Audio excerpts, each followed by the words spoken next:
When you're spending your life turning around struggling brands, the immediate problems are blinding. You have to learn how to see past the noise. For 20 years, today's guest has navigated the intense pressure of global marketing. He's found success by stepping back and changing his perspective. Michael Giardina leads from Brooklyn with his eyes on the horizon. He uses the giraffe symbol to remind himself to stand taller. He's built his expertise at places like Heineken USA and the Topps Company. That kind of impact only compounds over time. His secret is a simple 4-part philosophy. He chooses to think big, change perspective, strive for excellence, and simplify. Today, he's the Vice President of Marketing for Mixable Spirit. He steers a $700 million portfolio at William Grant & Sons. His focus is on Hendrick's Gin and Milagro Tequila. He guides an 11-person team through a demanding industry. The titles are impressive, but his true power is his daily practice. He simply refuses to compromise on his core value. True leadership means having the courage to simplify. He's learned how to set firm boundaries and make aligned decisions. Watch how lifting your gaze changes the steps you take today. You'll discover how standing a little taller reveals the path forward. It's time to welcome Michael to the stage. Cheryl, the floor is yours.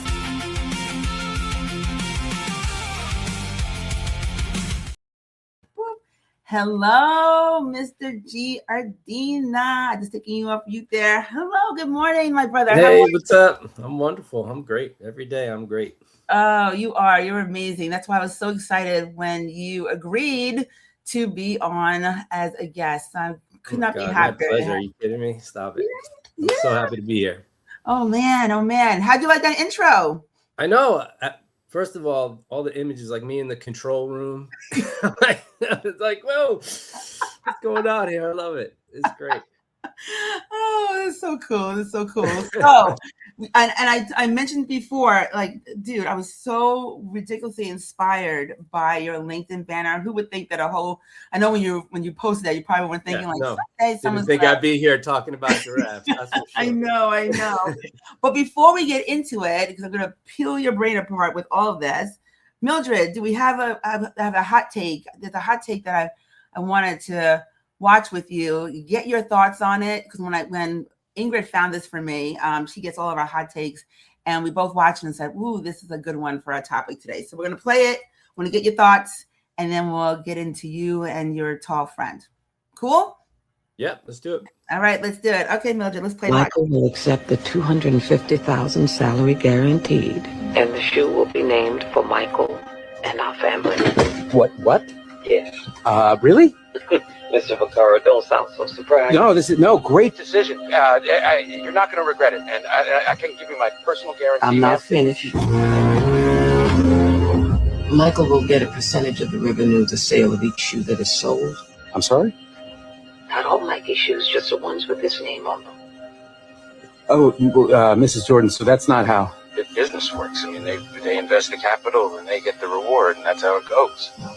Maybe that needs to change. Because if he does what I think he's going to do, what you also think he's going to do, and what Michael knows he's going to do, then it won't be the NBA promoting my son. I promise you, it'll be the other way around.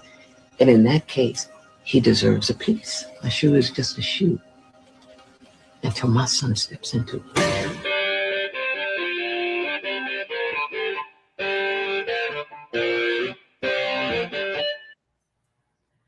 Woo! I get that. I all on my head every time I watch that.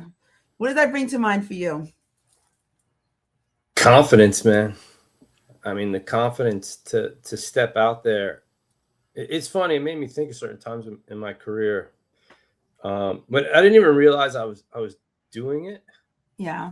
But I had such a clear vision of what I wanted to achieve that I couldn't see any other way but to achieve it. Mm-hmm. And then it happened, right? Like, and then when I look back, I'm like, man, I was kind of arrogant thinking that way, but it didn't even occur to me. It was just like, this is what we're going to do. And then you just do it, right? Like you kind of manifest it because you have such pure belief in it.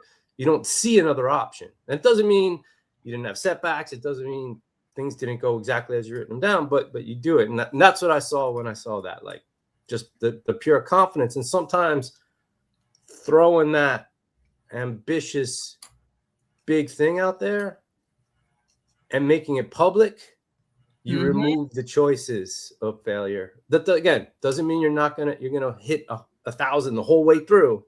Right. But I love it. I love, throw something out there and give yourself no option but to succeed. And if you believe it, you'll figure it out. Yeah. Yeah. I mean, I had to do that was my favorite part of that movie, right? And it was most historical part for me because I didn't know I didn't know at the time that he was his mom thinking about that. He was the very, very first to do that, to get that branded. That is still think about all the things that Michael Jordan's name is on. And I mean, he was big then, but he wasn't who he is today. No, the shoe is bigger than he is. And he was one of the biggest people in sports ever. But, kids growing up, they probably know Michael Jordan more from, today, from the shoe. Yeah.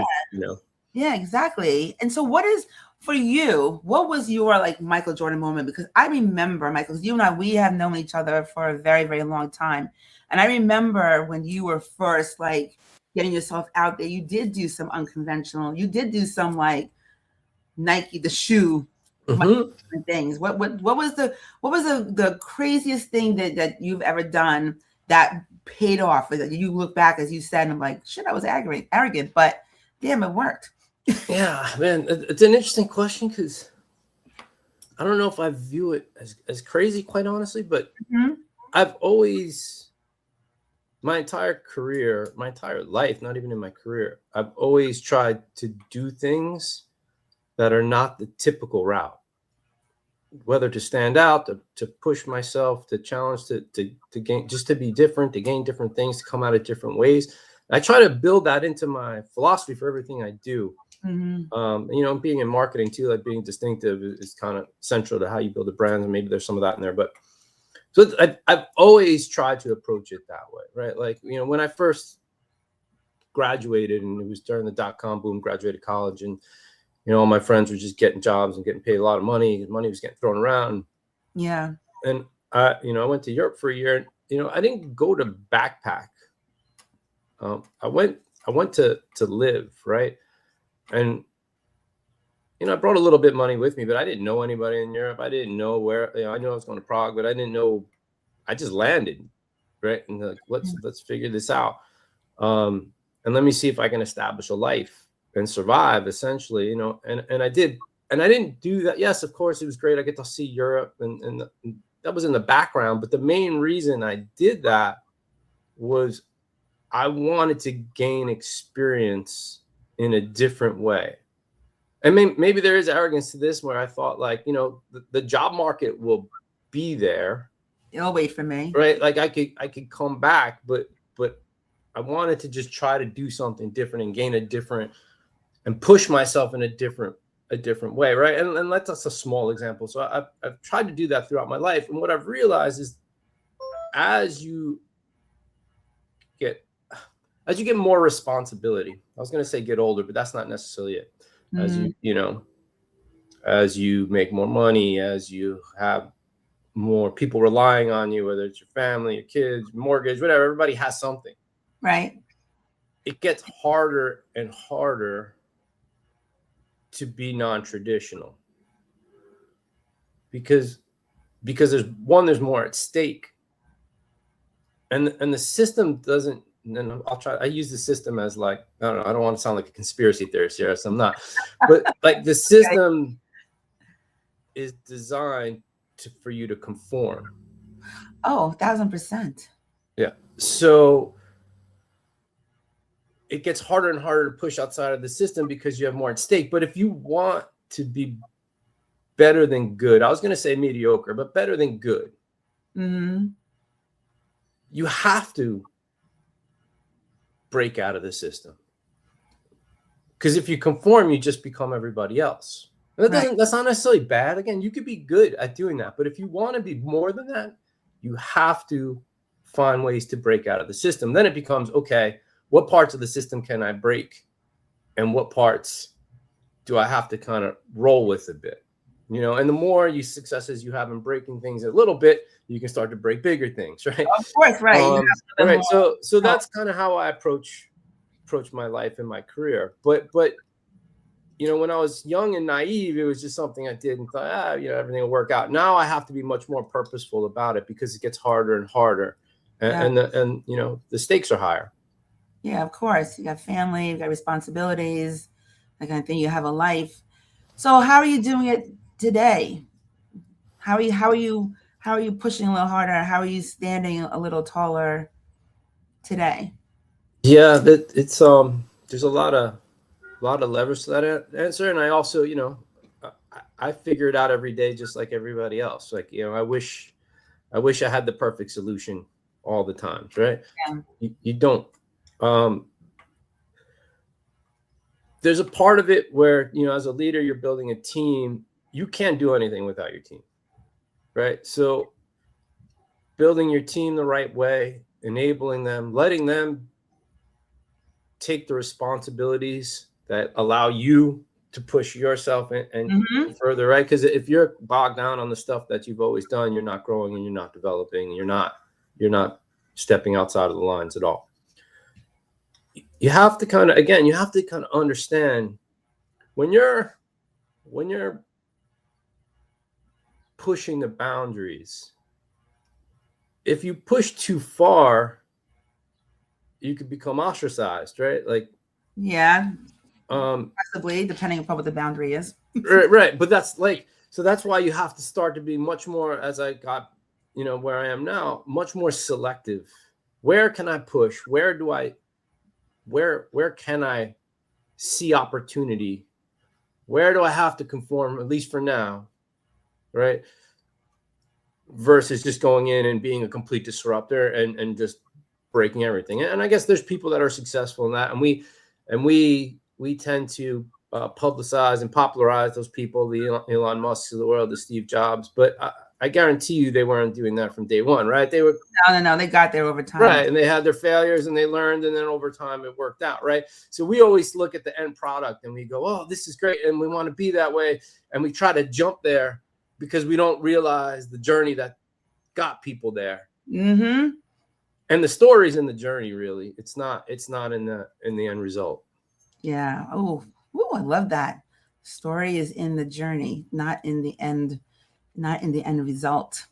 So all of this feels very, very aligned, Mr. Giardina, with your LinkedIn banner, that giraffe. And you've got, I'm going to read them so I don't forget them. You got 4, what to me feel like 4 leadership philosophies that are there. Think big, change perspective, strive for excellence, and then simplify.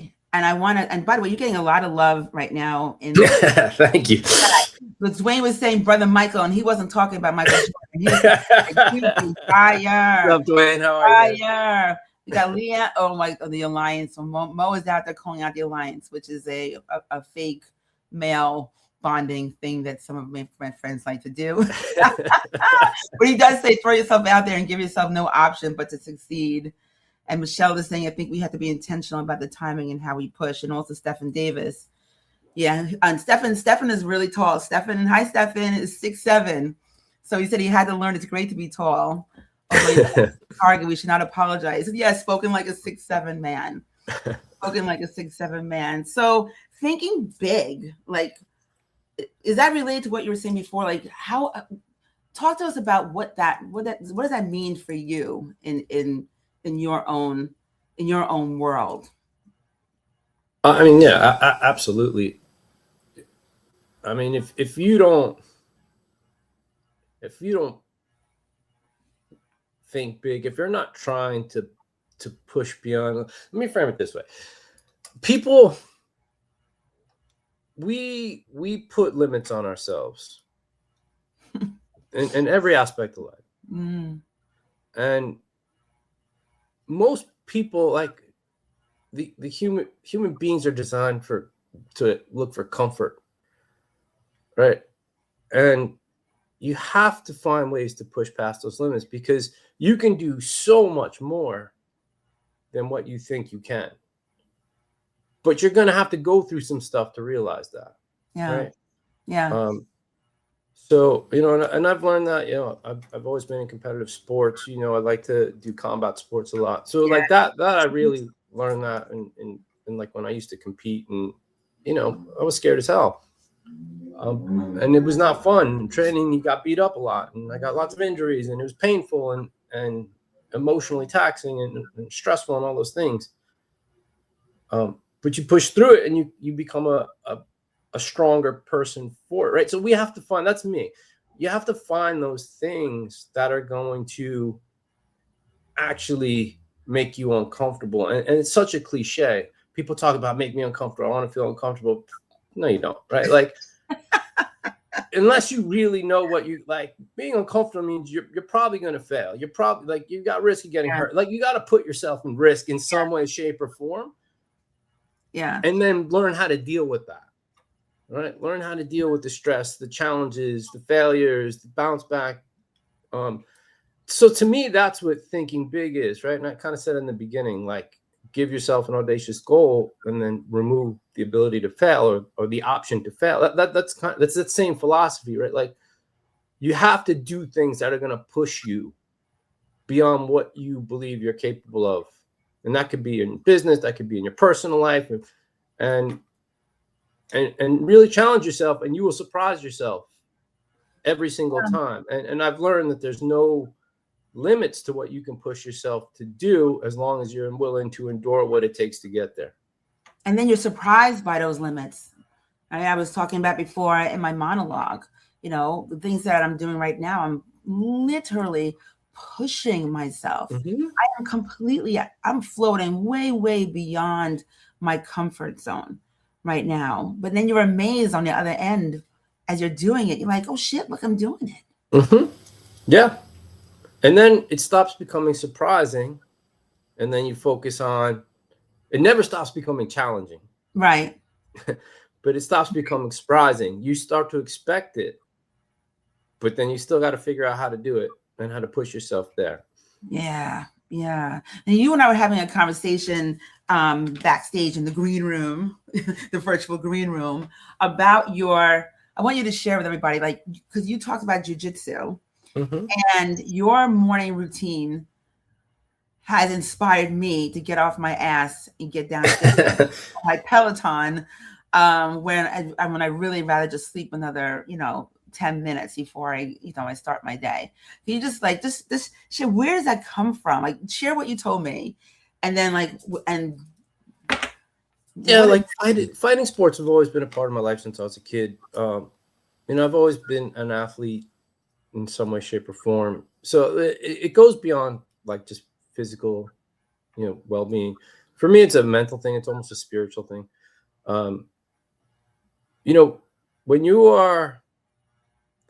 When someone's trying to break your arm or choke you unconscious, you're not thinking about, the spreadsheet you have to do or the deadline you have to hit. The only thing you are thinking about is preventing that from happening.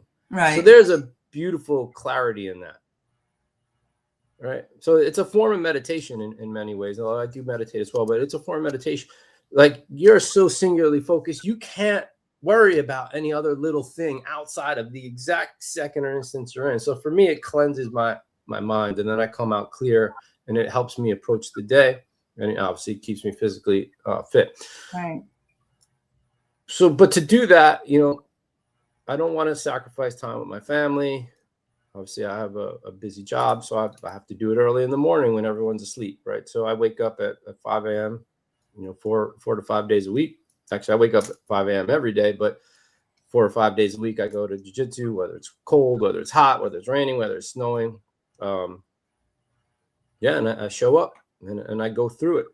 And although I love doing it, I don't like waking up at 5 a.m. Right? Like, it sucks. Right. I have a battle almost every morning with my alarm clock, right? It's so easy to hit snooze. It's so easy to just, I could do this tomorrow and let me get some sleep today. Like, that's the first battle I have every single morning. Yeah. But winning that battle sets the tone of the day. Yeah. And so everyone has some battle that they're going to have in the morning, getting up. Yeah, whatever it is, like, so focus on winning that first battle. Yeah. And And you then, go through so much to get to actually like physically get to, because I learned that it's not around the corner from your house. It's closer about to 40 minutes away. Right. And you're doing that every single morning, planes, trains, and automobiles, right, to get there. And then you said something to me. You said, but like, yeah, it's hard to get there, but you're always happy. You're always glad. No, you never regret it. In fact, you regret it when you wake up and you lose the battle, the first battle, and you get that extra maybe half hour of sleep or whatever it is. Then you know what, I could have been doing that, and I would have been better off doing it. Right. So that's what when I regret, when I lose those battles, and I do lose them from time to time. But when you go in and you put it out there and you go and you feel great afterwards, it sets the tone for the day. And then you stack those days over months, over years, and it sets the tone for how you show up on a regular basis and how you perform in life. Yeah, and that's beautiful. That's beautiful. And it makes me think about the next one of the what I call your big four, which is change perspective. Yeah, I mean, it's changed my perspective. Yeah, there's a diversity aspect in this, right? Well, like we know, teams and diverse viewpoints open your minds and your perspectives, and you see things. There's also just personally trying to look at things from different angles, right? You need to, again, this is all about personal growth. So in order to grow, if you're stuck looking through the same lens every day, you're seeing the same thing every day, you're not getting anywhere. So you have to find ways to experience different things, to open the aperture of your life. Right. Love that. So that's, and I know at the end of the day we're talking business and leadership, but business and leadership doesn't just happen in the boardroom or at the work, right? Like there's so many things where, like, whether I've traveled or things, and I've gained a perspective that I've taken back and applied it to other areas, right? We just use jiu-jitsu as an example. I've learned so much from jiu-jitsu that I apply to other areas of my life.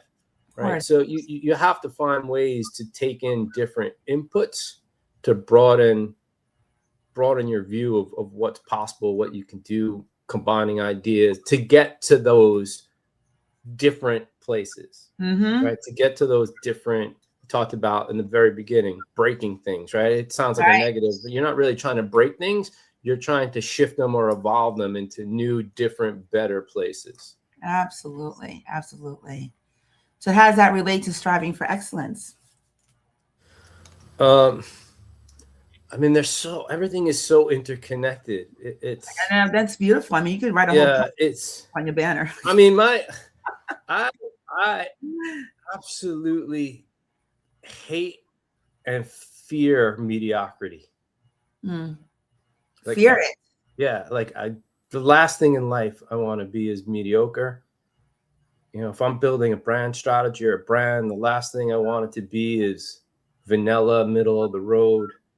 I want to create feelings, make people feel when I build like brand strategies, and the people I'm targeting, I want them to feel whatever the exact thing is. But sometimes to do that, other people might feel negatively about it. That's fine too, is their feeling. I'd rather people feel something than nothing, because then you're ignored. So like,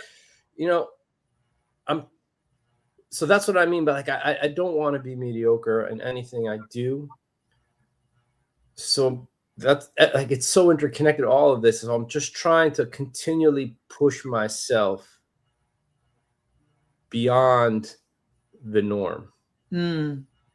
Right. So when you talk about, yeah. Yeah, I've been told, believe me. I mean, with all the love in my heart there, my brother. Oh, that's funny. But it's interesting though, because you said I hate and fear mediocrity, right? So where's the fear part come in? That's my F word. Yeah, fear. Fear is only bad if you let it control you, but you can weaponize fear, right? You can turn fear into fuel to drive you to where you're trying to go, right? If you allow fear to push you in a corner where you're afraid to act, then you've lost control, right? Yeah. But if you face it and use it to drive you as the fuel for, you know what, despite the fear, despite the anxiety, like I'm gonna get there. It becomes a powerful weapon. Any emotion is a powerful fuel if you weaponize it the right way, or you leverage it the right way. So that's what I mean by fear. Like, it's not fear like I'm scared to act. It's fear like I don't want to be there so much that's drive for me to go somewhere and do bigger and better things and take risks and go. Absolutely. Yeah. I remember when I had to make a decision about whether or not I was going to go back to corporate after I left my last role, or if I was going to bet on myself. The fear. Oh yeah, that's a huge decision. Yeah, but the fear of sitting in the office one day, 20 years from now, of like regretting, like shit, I'm thinking about like, well, what if I had bet on myself and not being able to do anything about it, gave me like enough of the energy to shut Beatrice up and say, like, regardless of what's going on, I'm doing this. I mean, if you think about just the last three things we've talked about, like being in an office, there's a comfort to that, right? You know, you have a salary, even though you could get fired at any moment, but we tend to block that out, right? Yeah, we tend to block that out. You have benefits, you have, like it's there every day. You know what's happening for you, right? That's comfort. But you broke that comfort to expand and push yourself to do something different, right? That's not easy. And I'm sure every day you don't wake up going, this is easy to do, right? I'm sure you've had setbacks. I'm sure there's struggles. I'm sure there's doubt at many times. Like, but you drive through it. And that's exactly what I've been talking about. Yes. Like, that's what I mean by all of this. Yes. And Dwayne's saying false expectations appearing real is what fear stands for, which I always remember. We got one more I want to talk to you about, the simplify, which I love that word. Yeah, I don't know why. I don't know why as humans we try to make everything so complex. I'm a big believer in like Japanese philosophy of like minimalism and stripping away, and it's hard. It's really, really hard to do. But to me, when you can get like the layers of things just confuse and cloud what you're trying to achieve or the point, if you can strip away and get to the core of whatever that thing is you're trying to do, that will give you the clarity of the direction you need to do it. And it's really hard. So, I think as an example, marketing, when you see all the campaigns and all the fun stuff we create, it always starts with the brief, right? When you brief an agency and like, this is the thing I want to say, this is the thing I'm trying to achieve, there's a bunch of different layers to it. And the most people, myself included, the tendency is to throw more information. You're trying to get complex concepts down on like a few pages. So I always go through exercise when I'm done writing, like, what can I pull out of this? What can I take away? What can I strip down? And I do that with almost everything to try to just get to the clear main thing you're trying to do. Yeah. Because that's your compass, and it'll drive better outputs. But you said something that is interesting. You really do have to be. You have to be like, what I'm hearing is you have to be aware because we have a natural tendency to complicate for some reason. Yeah, which I think about all the time, and I can't figure out why. Why? But we have to be vigilant and pay attention. Right. Yeah. And purposeful. Yeah. And what you're trying to do and what you're trying to get out of it. And stop yourself. It's really hard. It's really, really hard to do, but it's a good discipline to train yourself into. Yeah, absolutely. So the last thing, and I cannot believe we are. I know this went fast. I can talk all day. Well, I can talk to you all day. I can. But I want us to get to the giraffe. in our Okay. last couple of minutes together, because all of this is like, these are strong leadership principles, and it's they from where I sit, it feels like they're not just principles for your leadership, but also for how you live your life, Michael. Mm-hmm. So like, where does why the giraffe? Like, so it was, to me, when I saw that image, it was less about the giraffe specifically and more about the vision of it being above the clouds. mm-hmm. So the clouds to me represented the kind of daily chaos that we all go through, right? When you're working in a job and you have, especially at a higher level leadership position, there's a million things hitting you. There's so much stimulus hitting you on a regular basis from your teams, from all the challenges you have.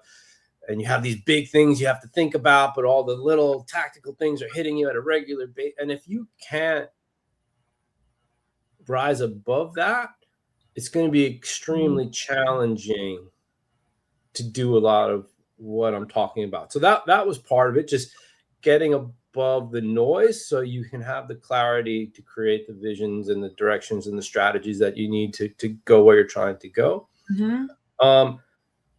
It spoke to me about, and then that leads to the perspective piece, and the diverse perspectives. Like if you're in the middle of the storm, you can only see the storm, right? So when you get above it, that's when you can start to see the different angles and the different positions. So you need that to get that kind of diverse perspective. And same thing with simplicity, right? Like, how are you going to simplify when you're getting bombarded with everything? Like, you're kind of in survival mode, and you're just trying to deal with whatever's right in front of you, and then the next thing happens, and the next thing happens. So there's no way to do that. So you have to get into that clear space to see the kind of core thing you're trying to do, and then all that fuels into growth and development and challenging and all that. And then, the last piece, which we didn't really touch on, is act. All of that is useless if you don't do anything with it. Yeah. Yeah. Right. I mean, that's why we're talking about being committed today, Joy Committed. Yeah. It's like, you have to act. Yeah. And then learn, because everything you planned out is not going to go the way you planned it out. And you could sit there planning forever, but you got to throw stuff out there and get the feedback and then adapt. Yeah. And that's kind of my philosophy.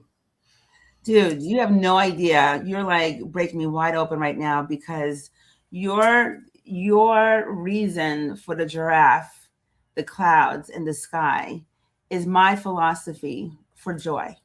And you and I we've never had a conversation, but I'm like literally listening to you and fighting back tears, because it's like, I'm having an out of body experience, because so seriously, shit, you're not, because I think about joy that way, that, happiness, sadness, like all those different emotions, they're the weather. Yes. 100%. Right? They're the clouds. The sky is always there. The sky, the sun, it's above it. That's joy. And so to hear you talk about it in that way, it's like, holy shit, I just could not have like written it. But yeah, that's why. I mean, if you want to even go a level deeper, that sky that you just mentioned in that way is your true self. Yes. And anxiety, all the emotions you feel in every day, the positives and the negatives, can throw you in different directions. And especially the negatives, like anxiety and stuff, that will make you kind of close up more. And we use the word fear and things like that. So it really is about, I don't like to use the word controlling your emotions, because that insinuates like not feeling, and that's not right. Like, your emotions are your emotions. You're going to feel them. You should be allowed to feel them. Yeah. But it's when your emotions control you and control how you react versus you controlling how you react to your emotions, if that makes sense, right? That's the difference, right? And so I think we all need to try to, and this is when you start to get into like more meditation philosophy and things like that, but we need to try to be our true selves. And if you're your true self all the time, life will take care of itself. Dude, I love you. I love Inside you and back. out, my friend. And look, oh, leaving kindness rising. Matt. Hi, Matt. Giving you love too. I cannot think of a better place for us to end and to start a conversation. Well, thank you so much. I can't wait. I know we'll be at a dinner table or holiday, and we'll keep picking it up. Yes, we absolutely will. I cannot thank you enough. No, thank for you, blessing Cheryl. I us. appreciate it. You are I'm absolutely. humbled to be here. Thank you. Where can people find you if they want to check out that giraffe? Go on LinkedIn, MJ Giardina. LinkedIn is probably the best place. And yeah, hit me up. I'll respond. All right. Thank you, Michael. I hope you come Thank back, you, my brother. Cheryl. I love you. I'll come back anytime you need me or want me. I appreciate it. I'll talk to you soon. Have a Love great you. See you day. soon. Have All a right. great day, everyone. Thank you. Bye-bye. Have a good